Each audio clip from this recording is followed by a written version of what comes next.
प्रिय दर्शकों, ज्ञान चर्चा में आप सबका हार्दिक स्वागत करती हूँ। और आज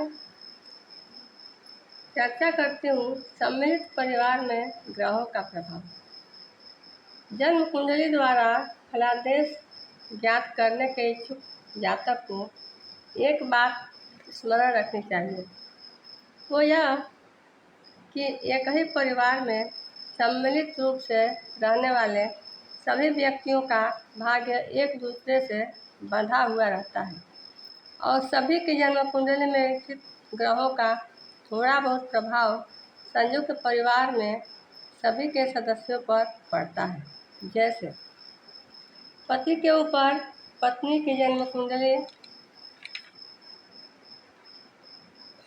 के ग्रहों का प्रभाव अवश्य पड़ता है।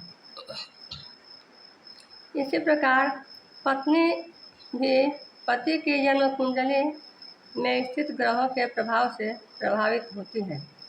बालक जब तक अवयस्क होता है अथवा माता पिता के आश्रय में रहता है, उसके जन्म कुंडली में स्थित अच्छे बुरे ग्रहों का प्रभाव माता पिता तथा भाई बहनों के ऊपर भी पड़ता रहता है।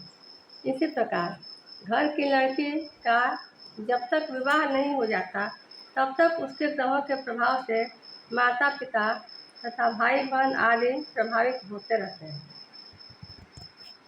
अब थोड़ी चर्चा वर्षेश के बारे में भी कर लेते हैं। दर्शकों, जिस वर्ष का जो स्वामी होता है उसे वर्षेश कहते हैं। यदि वर्षेश पूर्ण बलवान हो तो जातक को उस वर्ष धन यश तथा सुख की प्राप्ति होती है। यदि वर्षेश निर्बल हो तो जातक को उस वर्ष रोग, धन की हानि तथा अनेक प्रकार के कष्टों का सामना करना पड़ता है। यदि वर्षेश वर्ष कुंडली के छठे, आठवें या 12वें भाव में स्थित हो तो जातक को अति कष्टकारी फल प्रदान करते हैं। इसके अतिरिक्त यदि अन्य भाव में हो तो शुभ फल देते हैं। यदि वर्षेश सूर्य हो और वह पूर्ण बली हो तो धन, प्रतिष्ठा, यश, स्वास्थ्य आदि का लाभ होता है। वर्षेश चंद्रमा पूर्ण बली हो तो स्त्री, पुत्र, वैभव तथा विलासिता का सुख देते हैं। यदि वर्षेश मंगल पूर्ण बली हो तो अधिकार, शासन, विजय, कीर्ति, यश, पुत्र आदि की प्राप्ति होती है। यदि वर्षेश बुध पूर्ण बली हो तो विद्या, बुद्धि, कलाओं का लाभ होता है।